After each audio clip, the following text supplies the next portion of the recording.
and not at my age. But I had to go to clubs. And the name that I hear, who's an expert about clubs, of all of the candidates is you. Now, can you help me better understand, how I can revitalize and re-energize the nightlife industry, even though it probably doesn't need that much energy. Oh, it does. Okay, so tell me how I can do that. Okay? Absolutely. Thank you, Leland. And I am in the club, as they say. I do go out. I think the important things is that with Greg Sir, and I think we're probably united in that we have a great police chief. And we saw when I was director of neighborhood services, when people started living in South of Market, that the police have limited tools. And so they often look at abatement. And so they're focusing, I think, incorrectly that somehow if you abate and close clubs, that's going to eliminate things. Truthfully, I would like to see clubs have the opportunity to petition to stay open till 4 a.m. because I think one of the things that is unsafe is when you dump everybody out in the street at 2 a.m. and that's when things happen. Somebody didn't realize that the gorgeous young lady he flirted with had a mean boyfriend at the end of the bar, and if they're all out on the street at 2 a.m., it's funky. And if you can kind of hang out for another hour and a half and drink a couple of Red Bulls, the guy's going to go home with his girlfriend, and it's going to be a better situation. Not always, but I think more often than not. So I definitely think that we've got to do things with ABC and the police department. And the bottom line is that right now, with a lot of young people who are coming here and getting on those buses to go to Google and other places, they don't want to live in a city that rolls up its sidewalks at 9 o'clock, and we have to be committed to a vibrant nightlife in every way possible. Thank you for the question. Yeah. You did great with that. You did that without, you answered it without a beat, which was great. Good question, without a beat, that was great. So you can ask anyone on the panel. Dennis, what do you think the big differences are going to be from being city attorney to being mayor? I mean, it's a different role because you are involved with every issue, but you're involved in many of us are your clients, where you have to offer opinions, and it's difficult to kind of, you're not as much in the fray, where there are issues like marriage where you have been very much in the fray, and so I just wondered how you see those roles being different. I think we're all going for a different role, right? I agree with that. That is, I get that question a lot.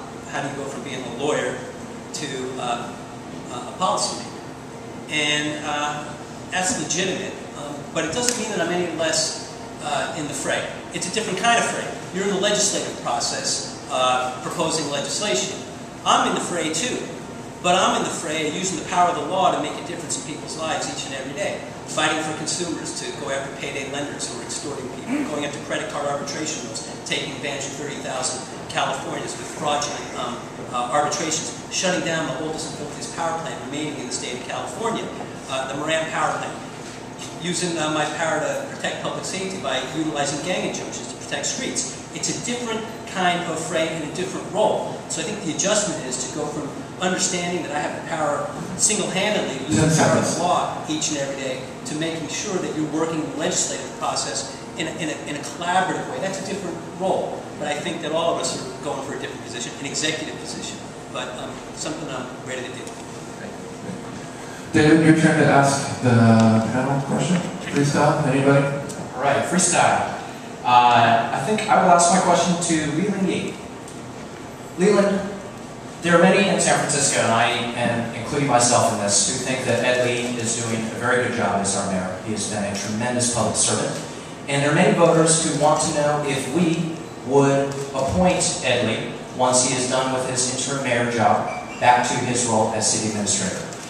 Now, I have pledged to voters, and I think many of us here have pledged that I would reappoint Ed Lee to that job. My question to you is a simple yes or no. Would you pledge to the city to reappoint Ed Lee back to his position as city administrator? Very easy, yes. There you go. All right, Dennis, you're up. That's the shortest answer I've ever heard you give.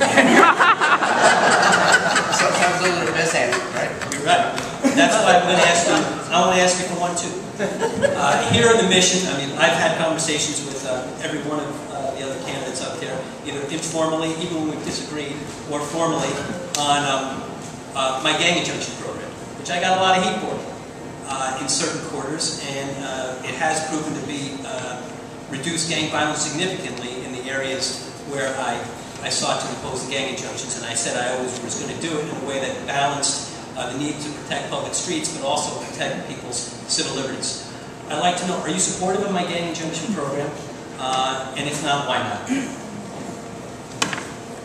I'm opposed to the gang injunction program, mainly because I think that it is extremely important that we protect our communities, protect our neighborhood. But I don't believe that the gang injunction really does that and preserves our freedom here of association, our freedom of movement. All the gang injunction program does, at least from my perspective, is to just simply move that problem to another neighborhood. That ultimately, if we're going to solve the gang issue within our community, it's all about trying to understand why individuals get involved in gangs. They're disconnected from their community, maybe from their families. They need jobs, they need resources, and when you deny them that, then oftentimes they move in that direction of gangs. And I think ultimately it is really solving the underlying cause of gang, and that's what I want to try to do. John, you're next. Thank you. Since everyone is asking Leland Yee a question, I'll ask Leland Yee a question. No, just joking. I'll ask David Chiu a question, and it's related to our America's Cup. We actually did a lot of work on the board, collaborated closely, especially in the month of December of last year, to ensure that we would have no general fund impact to sponsoring the America's Cup event in San Francisco. We all agreed it was unanimous. And then there were changes that came afterward to the America's Cup agreement. And I'm wondering what you think we should do as a city to reauthorize those changes moving forward. Is that something you think we should do? There are actually new peers that have been given to the America's Cup event. And I think that we should actually go back to the board to reapprove that. What is your position on that? Thank you, John. First of all, I'm very proud of the work that our city did in the second half of last year to win the America's Cup. This is a tremendous accomplishment for our city. I think we should all be proud of the fact that the Board of Supervisors and our former mayor came together on work that will bring over $1 billion of economic activity to San Francisco. Now, there were some clarifications that were made at the end of last year to the America's Cup agreement. Our city attorney and his staff told us that these were not changes that were material to the actual agreement itself. And my reading of those changes is that that was the case. And so I actually don't think that the clarifications that were made at the end of last year are things that need to come back for approval to the board. That being said, there are numerous future things that need to be approved. We still have to go through environmental approvals. If there's ever going to be any development on the piers that were part of the America's Cup, we still need to get planning approvals. So there will be plenty of opportunities for the city to decide how we want to engage with the America's Cup team moving forward. And last, Leland, thanks. I have a question for John. I know, John, you've taken a leadership role on immigration, immigrant issues, protecting immigrants. What's your sense, if you became mayor, relative to our sanctuary city ordinance? How would you strengthen that to protect immigrants even more? If you can elaborate on that. Sure. Well, we have recent laws that were passed, not laws, but policies within the police department that would prevent the impounding of cars of immigrants, and I support that. I want to make sure that the police department is doing everything it can do to make sure that immigrant families and immigrant workers are not losing their cars and their ability to get to and from work. As I mentioned before, I want to create more pathways towards citizenship in San Francisco. I also want to look at our undocumented youth policy. Right now, if you are a documented youth and you commit a felony, if you do not have a family, you will get deported. If you don't have a family identified, to identify yourself with in San Francisco, you will get deported and sent to ICE without going to court. I want to make sure that young people can have their day in court. It's a right. It's a convention on the rights of the child that we need to uphold here in San Francisco, and I'll be a mayor that will do that.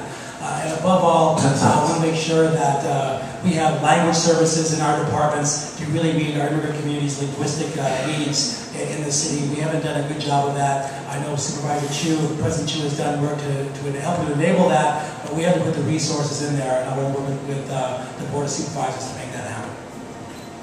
Thanks, John. All right, that ends that section of questioning. Let's give a big hand, warm it up.